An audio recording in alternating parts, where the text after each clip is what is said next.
뽑은 가장 훌륭한 질문은 이겁니다.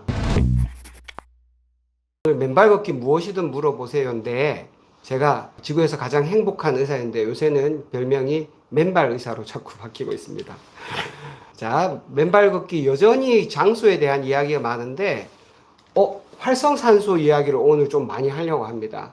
그 활성산소에 대해서 굉장히 좋은 질문이 있어서 활성산소, 우리가 맨발 걷기를 하고 나면 활성산소가 많이 해소가 되는데 그게 어떤 이야기인지 한번 자세히 살펴보고 장소, 통증, 내과적인 질환, 신경계 질환, 또 이상 반응 이런 거에 대해서 쭉 살펴보도록 하겠습니다. 제가 뽑은 가장 훌륭한 질문은 이겁니다.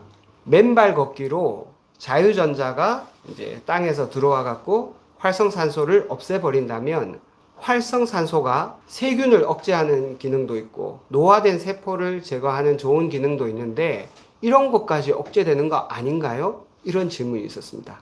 이분 상당히 좋은 질문을 하신 거예요. 자, 지금 제가 설명드릴 그 활성산소 이야기는 제가 자료를 찾아서 정리한 것도 있고 일부는 그 이화여대 생명과학과의 그 배윤수 교수님 자료를 좀 참조했습니다. 활성산소 많이 들어보셨을 텐데 어떤 건지에 대해서 한번 알아보도록 할게요. 활성산소. 자, 활성산소, 프리라디칼.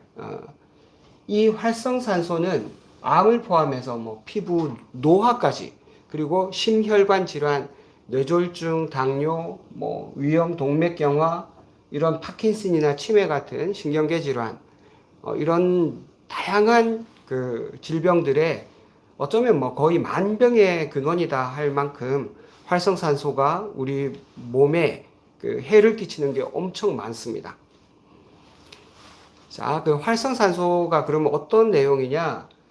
원래 그 원소들은 보면 가운데 핵이 있고 그 핵 주변으로 이제 전자들이 모여 있는데 그 전자들이 이렇게 쌍을 이루고 있어야지 그 전자가 안정해지는 거예요. 근데 중간에 이렇게 쌍이 하나 부족한, 그러니까 외톨이 전자가 있습니다. 그러면은 마치 그 사춘기가 됐는데 왜 청춘들이 외톨이로 돼 있으면 뭔가 허전하잖아요. 그러면 어떻게든 짝을 찾아보려고 막 이렇게 애를 쓰는 것처럼 이 외톨이 전자가 이제 짝을 찾아보려고 막 설쳐되는 거예요. 그렇기 때문에 활성산소는 기본적으로 굉장히 불안정합니다.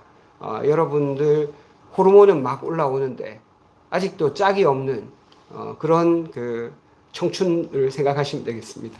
그런 친구들이 바로 활성산소예요. 굉장히 액티비티는 강하고 뭔가 좀 불안정한 그런 그 산소들이 이제 활성산소라고 합니다. 그래서 이 활성산소가 불안정하니까 세포를 공격해가지고 결국은 그 세포가 DNA의 변형까지 일으킨다는 거죠. 자, 그런데 활성산소가 무조건 이렇게 다 나쁜 건가? 잘 보시면 활성산소는 어쩌면 불가피한 거예요. 우리가 산소를 들이마시고 그 산소를 가지고 에너지를 만들어내는 과정에서 어쩔 수 없이 다 나올 수밖에 없는 그런 그 부산물이기 때문에 활성산소가 없을 수는 없습니다. 대신 그 활성산소를 우리 몸이 잘 제거하도록 되어 있는데 그 제거하는 것이 잘 되지 않을 때 그럴 때 이제 활성산소가 너무 많이 쌓이면 문제가 되는 것이죠. 그래서 활성산소는 원래는 좀 좋은 기능도 있어요. 호르몬 분비라든지 또 세균을 억제한다든지 또 노화된 세포를 자연스럽게 청소를 해준다든지 그런 좋은 기능도 있고 또 새로 자라나는 세포들이 정상적으로 잘 자라날 수 있도록 돕는 그런 역할도 하거든요. 그런데 이게 너무 많이 쌓이면 아까 말씀드린 것처럼 세포를 공격해서 DNA가 변형이 되고 그래서 세포가 죽어가는 그런 일들이 생기고 질병이 생긴다는 겁니다. 원래는 지구는 그렇게 산소가 많은 산소가 있는 그런 행성이 아니었어요. 그런데 원시 시대에 한 25억 년 전에 시아노박테리아라는 박테리아가 생기면서 지구에 산소가 좀 생기기 시작했습니다. 그 시아노박테리아라는 박테리아가 이제 광합성을 하면서 이제 산소가 조금씩 배출되기 시작했죠. 그 화석입니다. 그래서 이런 시아노박테리아가 이런 그 광합성을 하는 과정에서 산소를 내놓게 되는, 물을 이제 광합성하는 과정에서 물을 써가지고 산소를 내놓게 됐습니다. 수소하고. 그래서 25억 년 전에 이제 처음 산소가 나왔고 13억 년 전에, 우리 지구 나이가 아마 45억 년, 43억 년 그 정도 될 건데 지구 나이가 한 절반쯤 됐을 때 이제 이렇게 산소가 생기기 시작한 거예요. 13억 년 전에는 산소가 1%, 5억 년 전에는 산소가 10%, 지금은 한 20% 정도 되죠. 6,500만 년 전에 처음으로 영장류가 등장했고, 한 500만 년, 700만 년이라고도 하고 500만 년이라고 하는데, 이때 대기 중에 산소가 한 21%까지 우리 지금하고 비슷한 그런 산소 농도가 된 겁니다. 산소가 그러면 왜 필요한가? 산소가 없으면 산소가 없어도 잘 살아가는 생물들도 있는데 특히 포유동물, 특히 영장류는 산소가 없으면 에너지 효율이 뚝 떨어져요. 산소가 없으면 에너지가 7개밖에 안 나오는데 산소가 있으면 포도당을 가지고 에너지가 32개, 거의 한 4, 5배 정도 되죠. 산소는 굉장히 효율적인 에너지입니다. 물론 이 과정에서 활성산소가 나오기도 하지만요. 자, 우리 그 동물세포 안에는 핵이 있고, 요 미토콘드리아가 있는데, 대부분 이거 그림 요렇게 그려놨죠. 이거 많이 본 적이 있으시죠? 자, 그런데 이 세포 안에 핵이 있다만 하고, 미토콘드리아가 요렇게 지금 한 서너 개 있는 것처럼 보이는데, 실제로는 미토콘드리아가 엄청 많습니다. 지금 이렇게 보면 핵이 대부분이고, 미토콘드리아 조금인 것 같죠? 최소한 100개 이상 있습니다. 미토콘드리아가. 그리고 좀 활동을 많이 하는 그 세포 안에는 미토콘드리아가 몇천 개씩 있어요. 간세포 이런 데는 몇천 개씩 있습니다. 그래서 실제로 미토콘드리아는 이 세포하고는 완전히 구조 자체가 달라요. 원래는 따로따로 살던 애들인데 미토콘드리아가 우리하고 합병한 겁니다. 합병. 그리고 미토콘드리아는 배터리 같은 거예요. 외장 배터리가 내장 배터리로 바뀐 게 미토콘드리아입니다. 그러니까 얘는 산소 가지고 에너지 만드는 거 말고 다른 거 하지 않아요. 그 에너지를 가지고 얘가 돌아가는 겁니다. 그러니까 사람의 모든 DNA는 다 여기 핵 안에 있거든요. 물론 미토콘드리아도 자기 DNA가 따로 있어요. 서로 완전히 다른 개체입니다. 같이 공생하는 거예요. 그러니까 그 건조 중량으로 따지면 미토콘드리아가 이 세포핵보다 더 많습니다. 그러니까 엄밀하게 말하면 우리 몸을 딱 수분을 빼고 딱 재보면 미토콘드리아가 그 절반을 좀 넘게 차지한다고 해요. 그러니까 우리 몸은 사실은 에너지 공장이다. 이렇게 봐도 과언이 아닌 거죠. 자, 이렇게 미토콘드리아를 만들어주는, 미토콘드리아가 이런 그 에너지, ATP를 만들어주지 않는다면 사람은 지금 같은 모습으로 전혀 살 수가 없습니다. 그리고 이런 에너지를 만드는 과정에서 전체 산소 소비량의 한 2% 정도가 활성산소로 만들어져요. 자, 그런데 정상적인 활성산소는 괜찮은데, 그럼 우리 몸이 처리하겠죠. 근데 요새는 워낙 많잖아요. 막 술, 담배, 그다음에 자외선, 오염물질, 그리고 스트레스, 비만, 우리가 너무너무 좋아하는 그런 맛있는 음식들, 이런 것들이 전부 다 활성산소를 만들고 있다는 겁니다. 그러니까 너무 과한 거죠. 정상적인 자연 상태보다. 그래서 항산화제가 이 활성산소를 제거하는 역할을 다 제대로 못한다는 겁니다. 항산화 능력도 그만큼 좋으면 좋은데 항산화 능력을 훨씬 초과하는 활성산소가 우리 몸에 들어오고 계속 축적되는 거죠. 그러다 보니까 이제 세포의 단백질이나 핵산 이런 것들이 산화되고, 그래서 세포가 노화되고 암이나 대사질환, 치매 이런 것도 생기고 결국은 사람이 비실비실하고 죽게 된다는 거예요.